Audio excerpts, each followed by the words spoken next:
The grizzly bear stood 9 feet tall on its hind legs, less than 30 yards from the cabin.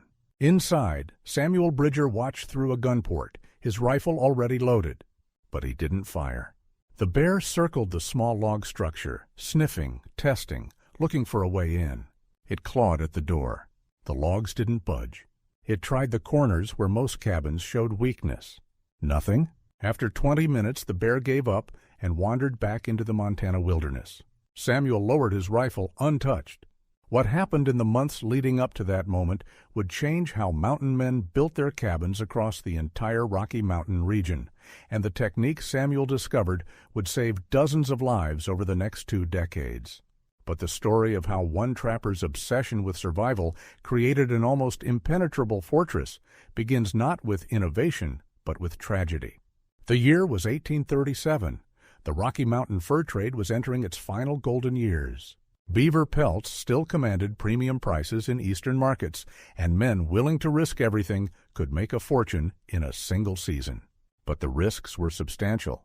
Grizzly bears, hostile encounters with various tribes protecting their territory, harsh winters, and simple accidents killed trappers with brutal regularity.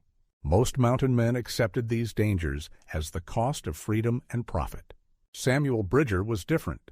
He had survived 7 winters in the mountains, trapping beaver along the tributaries of the Yellowstone River. He was competent, careful, and remarkably lucky. But in the spring of 1837, his luck ran out in a way that changed everything.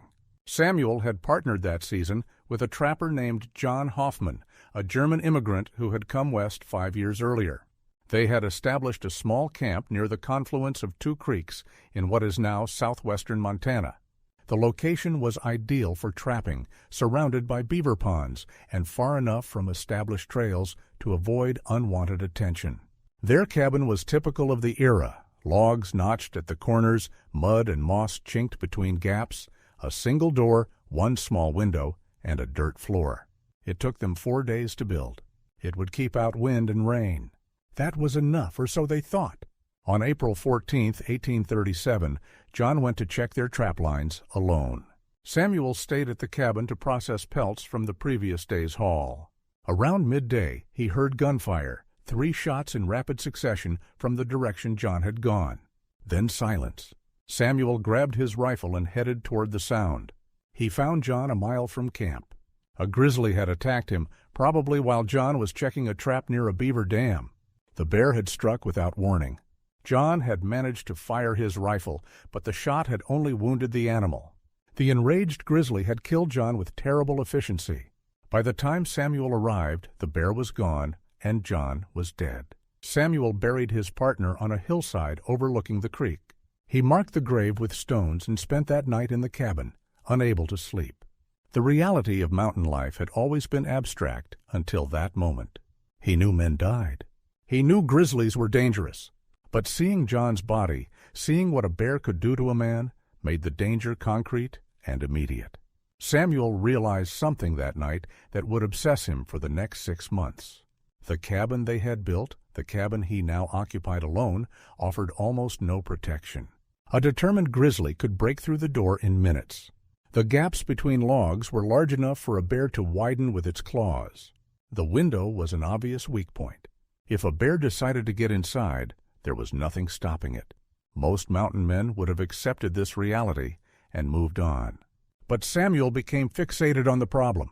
He started paying attention to how cabins were built and how they failed.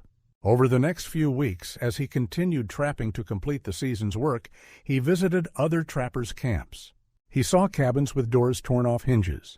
He found abandoned structures with corners ripped apart where bears had exploited the natural weakness of notched log construction. He talked to trappers who had survived bear attacks on their cabins and listened carefully to their descriptions of how the animals had tried to gain entry. A pattern emerged. Bears were intelligent and persistent. They tested structures methodically. They pushed on doors first, knowing from experience that doors were often weak. They attacked corners second, where the notched logs created natural leverage points. They targeted gaps in the chinking third, widening any opening they could find. And they were strong enough to succeed at any of these approaches if the cabin was built using standard methods. Samuel finished his spring trapping season and left the mountains in June to sell his furs in St. Louis. The journey took 3 weeks by horseback. During those long days of travel, he thought constantly about cabin construction. He wasn't an educated man. He had learned carpentry basics from his father in Kentucky, but he had no formal training in engineering or architecture. What he did have was practical experience and an obsessive focus on solving a specific problem: how to build a cabin that a grizzly bear could not penetrate. In St. Louis, Samuel sold his furs for a decent profit. But instead of spending the money on whiskey and entertainment like most trappers, he spent 2 weeks studying buildings. He examined brick structures, noting how the interlocking pattern created strength. He looked at stone foundations, seeing how weight distributed across multiple points. He watched carpenters working on a warehouse, paying particular attention to how they reinforced corners and door frames. People thought he was strange, this mountain man studying construction techniques with the intensity of an architect. But Samuel was learning principles that few trappers understood. He returned to the mountains in late July 1837 with specific plans and unusual supplies. Most trappers returned to the wilderness with basic goods: powder, lead, coffee, salt, maybe some tobacco. Samuel returned with 40 pounds of square-cut nails, 6 iron brackets, 2 iron hinges that weighed 15 pounds each, a roll of heavy canvas, and a specialized tool called a draw knife that was used for shaping wood. Other trappers who saw his supplies thought he was wasting money. Nails were expensive on the frontier. Iron hardware was heavy to transport. Canvas served no obvious purpose in a trapper's kit. But Samuel knew exactly what he was doing. He returned to the site where John had died and selected a new location for a cabin. The spot he chose was unusual. Most trappers built near water for convenience. Samuel built on high ground, 50 yards from the creek, on a slight rise with clear sight lines in all directions. The location made hauling water more difficult, but it provided visibility and drainage. His reasoning was simple: if bears or other threats approached, he wanted to see them coming. If heavy rain created flooding, he wanted his cabin above the water line. The cabin Samuel built that summer bore little resemblance to standard mountain man construction. Where most trappers simply notched logs at corners and stacked them, Samuel developed a different technique. He started with the foundation, something most mountain cabins lacked entirely. He dug a shallow trench around the cabin's perimeter and filled it with rocks, creating a level base that would prevent settling and shifting. This alone was unusual, but it was just the beginning. For the walls, Samuel selected logs with obsessive care. He rejected any log with significant taper or irregular shape. He wanted logs that were as uniform as possible, approximately 12 inches in diameter. Most trappers used whatever trees were convenient.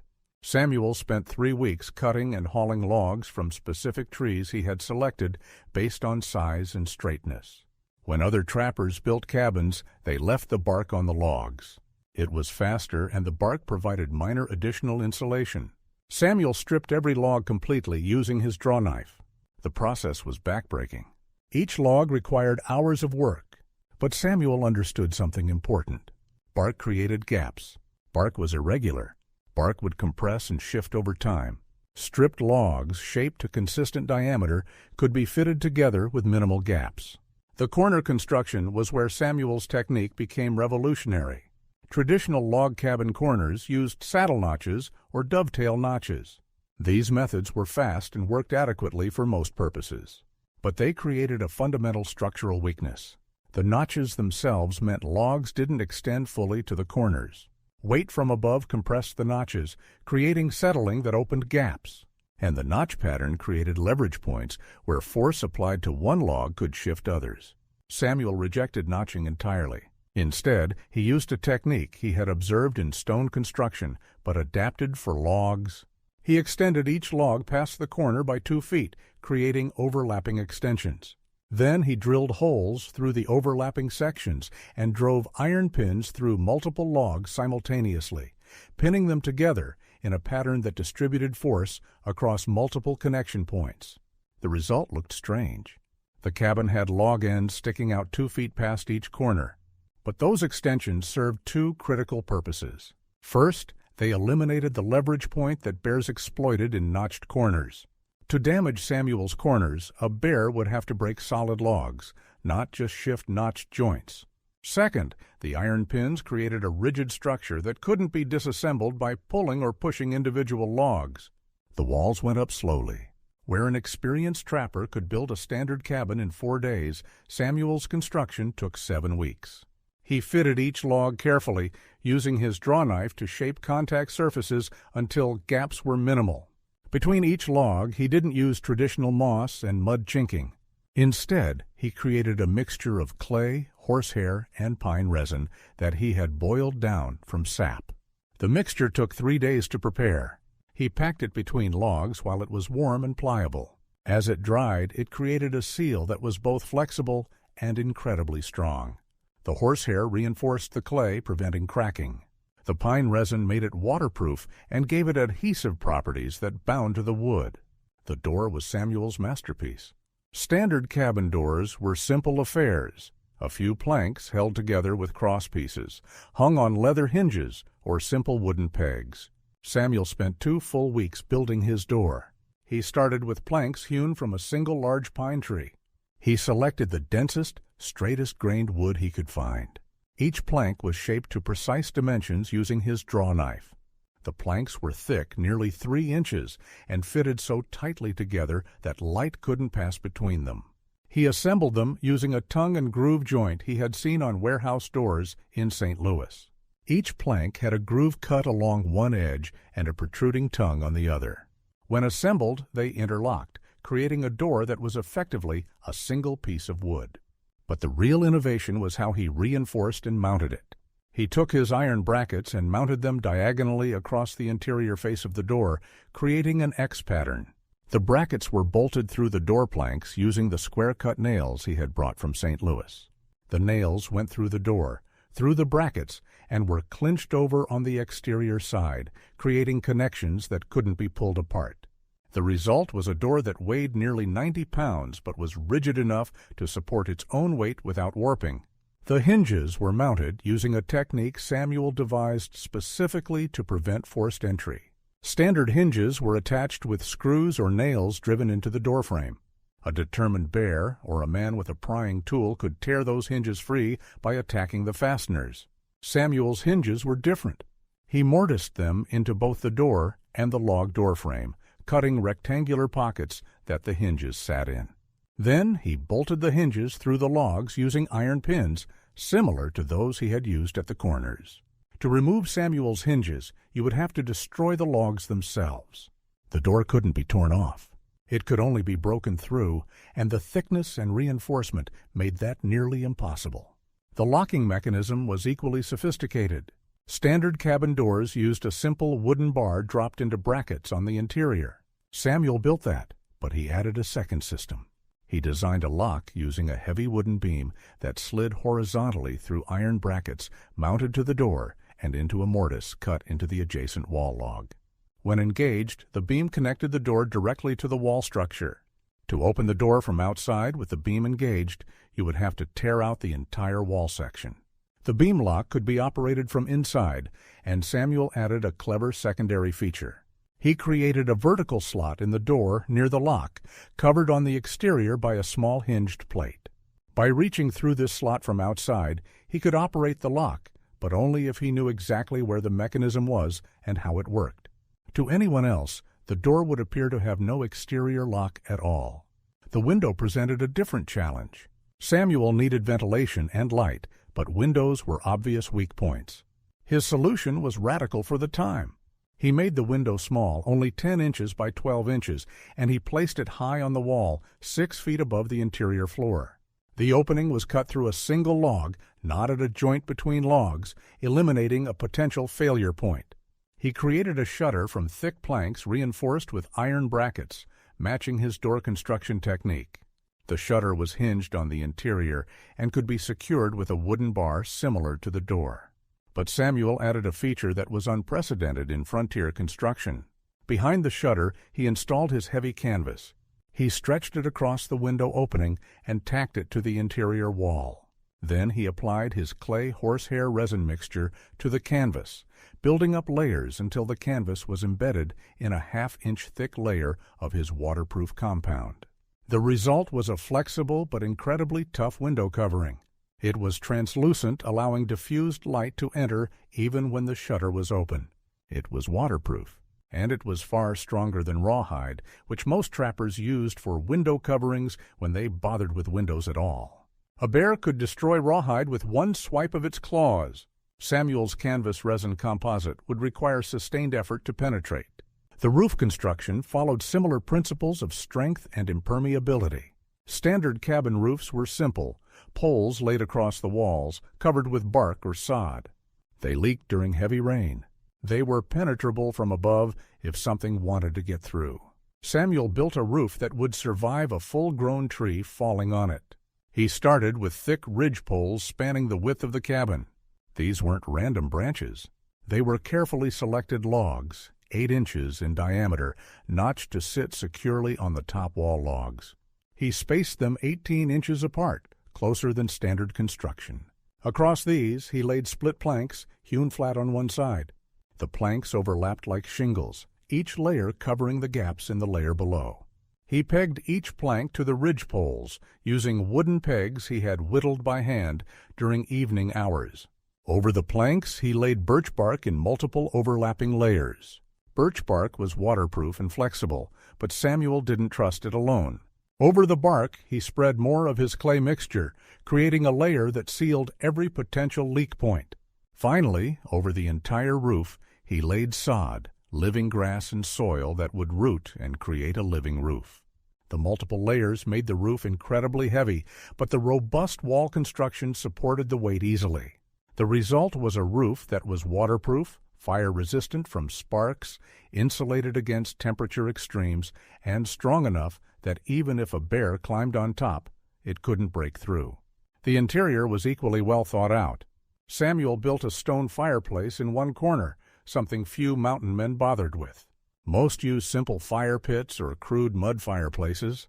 Samuel spent a week gathering flat stones and building a proper fireplace with a chimney that extended above the roof line.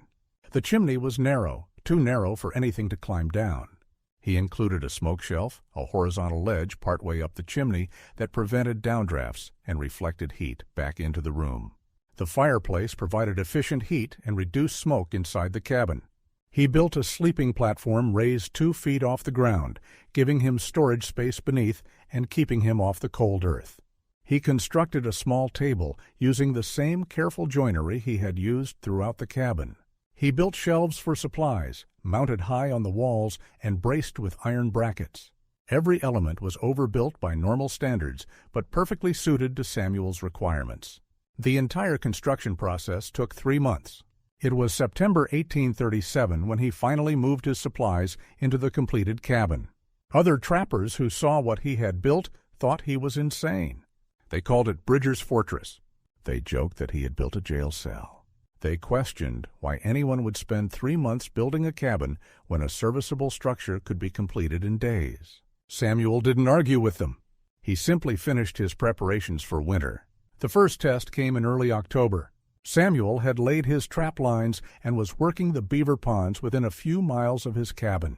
He returned one afternoon to find tracks around his structure.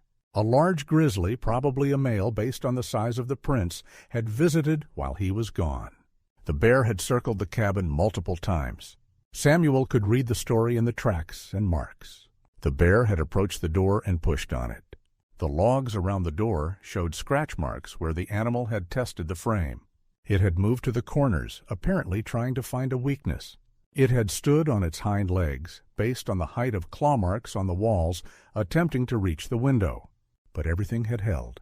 The bear had left without gaining entry. Over the next 2 months, the bear returned 3 more times. Each visit showed the same pattern. The animal tested the door, examined the corners, tried to reach the window. Samuel was sometimes inside during these visits, watching through gun ports he had built into the walls. These ports were narrow slits, invisible from outside, but wide enough to point a rifle through. They gave Samuel the ability to defend his cabin without opening the door or window. During one visit in late November, he watched the bear for nearly half an hour as it methodically examined every aspect of the structure, looking for a weakness it never found. Word of Samuel's cabin spread through the scattered trapping community during the winter of 1837 to 38. Trappers traveling through the area stopped to see it. Some continued to mock the effort Samuel had invested, but others began asking questions. How did he attach the logs? Where did he get the iron hardware? What was in the chinking mixture? Samuel shared his techniques freely. He wasn't trying to keep secrets. He was trying to stay alive, and if others could benefit from what he had learned, that was acceptable. The spring of 1838 brought validation of Samuel's approach in the most dramatic way possible. A trapper named William Marshall had a cabin about 12 miles from Samuel's location. Marshall's cabin was traditional construction, built in 4 days the previous year. On May 6, 1838, a grizzly bear attacked Marshall's cabin while he was inside. Marshall survived only because he managed to climb into his small loft space before the bear broke through the door. The animal destroyed the interior of the cabin, tore apart Marshall's food supplies, shredded his bedding, and eventually left. Marshall escaped with his life, but lost most of his supplies and spent 3 terrified hours in the loft while the bear demolished everything below. When Marshall showed up at Samuel's cabin the next day, shaken and asking for help, Samuel went back with him to survey the damage. The cabin was uninhabitable. The door was torn off its hinges and splintered. One corner had been partially torn apart. The damage was extensive enough that Marshall would need to rebuild. Samuel spent the next week helping Marshall construct a new cabin using the techniques Samuel had developed. The new structure took longer to build, but when it was finished, Marshall had a cabin that would protect him. Over the next 5 years, Samuel's construction techniques spread throughout the northern Rocky Mountain trapping community. Not every trapper adopted them. Some still considered the time and effort excessive. But those who faced serious bear encounters, or those who had lost cabins to break-ins by animals or hostile raiding parties, began building what the trapping community started calling Bridger-style cabins. The name stuck even though Samuel never claimed credit or tried to profit from his innovation. The practical advantages extended beyond bear protection. Bridger-style cabins were warmer in winter because the careful log fitting and superior chinking eliminated drafts. They were drier in rain because the multi-layer roof system was genuinely waterproof. They were more fire-resistant because the materials used were less flammable than standard construction. They lasted longer because the structural integrity prevented settling and decay. A standard cabin might be serviceable for 3 to 5 years before requiring major repairs. Bridger-style cabins remained solid for decades. By 1843, the Rocky Mountain fur trade was collapsing. Beaver populations had been trapped out in many areas. More significantly, silk had replaced beaver felt and hat production, destroying demand for the pelts that had driven the mountain man era. Trappers began leaving the mountains, heading to Oregon, California, or back to civilization. But the cabins remained. Settlers moving west discovered abandoned Bridger-style cabins and recognized their superior construction. Some were occupied and maintained by new inhabitants. Others served as way stations for travelers. Samuel himself left the mountains in 1844. He had saved money during his trapping years and invested it in a small ranch in the Oregon Territory. He married in 1846, started a family, and lived a quiet life far from the wilderness that had nearly killed him. But his legacy remained in the mountains. Into the 1850s and 1860s, trappers, hunters, prospectors, and settlers continued building cabins using variations of the techniques Samuel had developed. The specific details varied based on available materials and individual skill, but the principles remained consistent. Solid foundations, careful log selection and fitting, reinforced corners, strong doors and windows, and multi-layer waterproof roofs. Modern historians estimate that several dozen lives were saved over the following decades because people built cabins that could withstand bear attacks, hostile encounters, or severe weather. The exact number is impossible to determine because survival often goes unrecorded. but accounts from the period include multiple references to people surviving dangerous situations specifically because their cabins were built well enough to withstand sustained attacks. The phrase, "built like a Bridger cabin," became a compliment in frontier communities, signifying construction that could withstand anything the wilderness offered. The story of Samuel Bridger illustrates several important principles about innovation on the American frontier. First, innovation often came from necessity rather than theory. Samuel wasn't trying to revolutionize cabin construction. He was trying to survive after watching his partner die. Second, good ideas spread organically when they solve real problems. Samuel never promoted his techniques through any formal mechanism. He simply built something that worked, and people who needed similar protection adopted his methods. Third, frontier innovation often combined traditional knowledge with creative adaptation. Samuel used basic carpentry, but he applied it in ways that transcended standard practice. The technical specifications of what Samuel accomplished reveal the magnitude of improvement. A standard mountain cabin of the 1830s took 3 to 5 days to build with 2 men working. It used approximately 40-50 logs, basic notching, moss or mud chinking, a simple door, no window or a rawhide-covered opening, and a bark and pole roof. The structure would last 3 to 5 years before requiring major repairs. It offered minimal protection against determined bears or hostile humans. Interior temperature varied wildly with exterior conditions. Rain often leaked through the roof. A Bridger-style cabin took 60-90 days to build with 1 man working. It used 45-55 carefully selected logs, pinned corner construction, clay horsehair resin chinking, a reinforced door with sophisticated locking, a shuttered and canvas-covered window, and a multi-layer waterproof roof. The structure would last 20-30 years with minimal maintenance. It provided excellent protection against bears, difficult access for hostile humans, stable interior temperature, and genuine waterproofing. The trade-off was time and effort during construction, but for men whose lives depended on their shelter, that trade-off was worthwhile. The physics behind Samuel's success deserves attention. Structural strength comes from distributing force across multiple points and eliminating weak connections. Traditional notched corners concentrated stress at specific joints. Samuel's pinned corners distributed stress across multiple logs simultaneously. Traditional doors relied on hinges attached to the surface of door frames. Samuel's hinges were integrated into the structural logs. The difference was between a door that could be torn free and a door that was effectively part of the wall. The materials Samuel used were significant. Iron hardware was expensive, but it was also far stronger than wood or leather.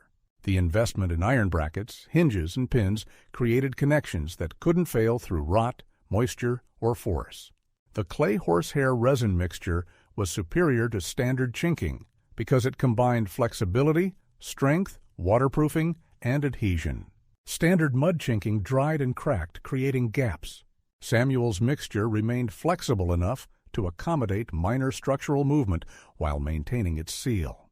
Perhaps most importantly, Samuel's approach demonstrated that protecting yourself in the wilderness wasn't about having the best weapons or being the toughest fighter. It was about building infrastructure that eliminated the need for direct confrontation. Samuel never shot a bear to defend his cabin because his cabin was built so well that bears couldn't get in. That principle, that good engineering eliminates many problems before they become crises, was revolutionary in a culture that emphasized individual toughness and martial prowess. The broader context matters. The 1830s and 1840s were the height of the mountain man era. Men like Jim Bridger, no relation to Samuel, Kit Carson, and Jedediah Smith became legends for their wilderness skills and survival against incredible odds. But for every famous mountain man who survived, dozens died from accidents, encounters with wildlife, or simple exposure. The mortality rate among trappers was extraordinarily high. Any technique that improved survival odds was valuable. Samuel's innovation came at a time when frontier construction was still relatively primitive. Professional builders in eastern cities used sophisticated joinery and engineering, but that knowledge rarely made it to the frontier. Mountain men built with whatever skills they had brought from previous lives, usually basic carpentry at best. Samuel's genius was recognizing that techniques from formal construction could be adapted to frontier conditions using available materials and simple tools. The legacy of Samuel Bridger's cabin-building techniques extended into later frontier development. When homesteaders moved west under the Homestead Act of 1862, many built cabins using principles derived from the methods Samuel had developed. The U.S. Army's frontier forts used similar techniques for their most important structures. Trading posts and remote outposts built with reinforced construction that prioritized security and durability. The thread connecting these later developments back to Samuel's original cabin is indirect but real. Good ideas persist because they work. Samuel Bridger died in 1871 at age 62 on his Oregon ranch, surrounded by his family. He left behind children and grandchildren who would never know the mountain man life he had lived. He was buried in a small cemetery outside Salem, Oregon. His gravestone made no mention of his time in the mountains or the cabins he had built. To his family, he was simply a rancher who had lived a quiet, successful life. But in the mountains of Montana and Wyoming, cabins built using his techniques still stood, weathered but solid, protecting new generations of inhabitants from the wilderness outside. The story of Samuel Bridger's impossible invention teaches us that sometimes the most valuable innovations aren't weapons or tools, but better ways of doing fundamental things. A mountain man who learned to build a cabin that bears couldn't break into solved one of the most dangerous problems of frontier life. His solution required no new technology, just existing materials used with exceptional care and intelligence. And that solution, shared freely with others who needed it, saved lives and changed how people survived in one of the harshest environments on the American frontier. The impossible had become routine. A cabin that could withstand a grizzly bear's full strength wasn't a fantasy. It was a matter of understanding structural principles, using quality materials, and refusing to accept that traditional methods were the only methods. Samuel Bridger proved that with time, effort, and careful thought, a single man could build something that was genuinely untouchable. And in doing so, he left a legacy that lasted far longer than his lifetime, carved not in stone or written in books, but built into the logs and joints of cabins scattered across the Rocky Mountains, standing silent testament to what knowledge and determination could accomplish on the American frontier.